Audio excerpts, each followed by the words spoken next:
राज्य मंत्रिमंडळाच्या बैठकीत शेतकऱ्यांच्या नुकसानीबाबत चर्चा झाली। महाराष्ट्र राज्य अनुसूचित जमाती आयोगाची स्थापना करण्याचा महत्त्वाचा निर्णय घेण्यात आलाय। धारावी पुनर्विकास प्रकल्पासाठी कुर्ला येथे 8.5 हेक्टर जमीन हस्तांतरित करण्यासाठी सुधारणांना मान्यता देण्यात आली। संभाजीनगरमध्ये 200 खाटांच्या विमा कामगार रुग्णालयासाठी 6 हेक्टर गायरान जमीन देण्यात आली। तर मुंबईतील टोल बंद झाल्यानं राज्य रस्ते विकास महामंडळाला भरपाईचा सुद्धा निर्णय देण्यात आला। त्यामुळे महत्त्वाचे निर्णय आज घेण्यात आले।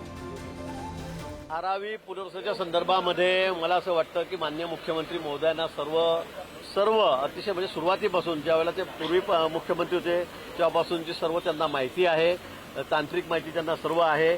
त्या संदर्भामध्ये कुठेही नियमबाह्य काम केलं जाणार नाही, कुठलंही नियमबाह्य काम केलं जाणार नाही आणि त्या ठिकाणी नियमाने जे असेल तांत्रिकदृष्ट्या तपासून तेच काम त्या ठिकाणी चाललेलं आहे। काही जागा त्या ठिकाणी पुनर्वसनासाठी कमी पडत असेल तर दुसरी जागा शासनाने देऊ केली असेल, त्यामुळे चुकीचं काय मला असं वाटत नाही आणि म्हणून नियमबाह्य त्या ठिकाणी काही केलं जाणार नाही। महाराष्ट्रातील संपूर्ण आदिवासी समाजाप्रती सहानुभूती, प्रेम आणि विश्वास दर्शवून आज अतिशय धोरणात्मक निर्णय घेऊन अनुसूचित जमाती आयोगाची स्थापना केली, त्याबाबत निर्णय घेतला। त्यामुळे महाराष्ट्रातील 1,40,00,000 समाजाच्या वतीनं मुख्यमंत्री, उपमुख्यमंत्री आणि सर्व कॅबिनेटचं आणि प्रशासनाला धन्यवाद देण्यासाठी मी या ठिकाणी आलो।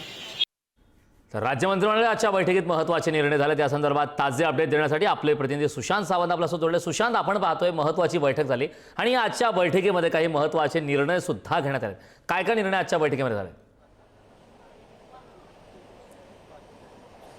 कारण आज थोड्या वेळापूर्वीच राज्य मंत्रिमंडळाची बैठक जी आहे ती संपलेली आहे आणि या बैठकीमध्ये जवळपास 4 निर्णय जे आहेत ते घेण्यात आलेले आहेत। त्यामध्ये 2 निर्णय जे आहेत ते महसूल विभागाचे आहेत, एक निर्णय आदिवासी विभागाचा आहे आणि एक निर्णय जो आहे तो सार्वजनिक बांधकाम विभागाचा आहे। आपण जर बघितलं असेल तर धारावी पुनर्विकास प्रकल्पासंदर्भातला निर्णय जो आहे तो होईल अशी मागील अनेक दिवसापासून चर्चा होती। त्यानुसार आता कुर्ला येथील जमीन जी आहे जवळपास 8.5 हेक्टर जमीन जी आहे ती हस्तांतरित करण्यासाठीच्या करारातील ज्या अटी शर्ती होत्या त्या शिथिल करत आता तो महत्त्वपूर्ण निर्णय घेतला आहे।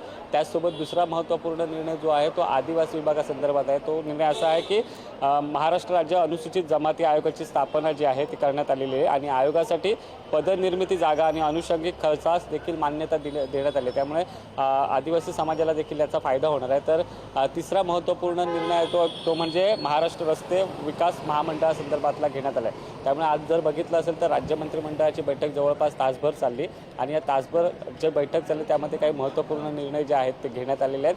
त्याचसोबत शेतकऱ्यांच्या बाबत देखील एक सकारात्मक जी चर्चा जी आहे ती आजच्या राज्य मंत्रिमंडळाच्या बैठकीत झाल्याची आपल्याला माहिती मिळते।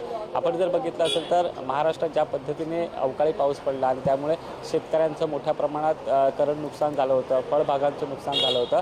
त्यामुळे ज्या शेतकऱ्यांचं नुकसान झालं आहे त्याचे पंचनामे जे आहेत ते आता मागवण्यात आलेले आहेत आणि त्यानुसार एक अहवाल तयार केला जाणार, त्यानंतर मदतीची घोषणा देखील केली जाणार आहे। करण, नक्कीच सुशांत, खूप खूप धन्यवाद या महत्त्वपूर्ण माहितीसाठी।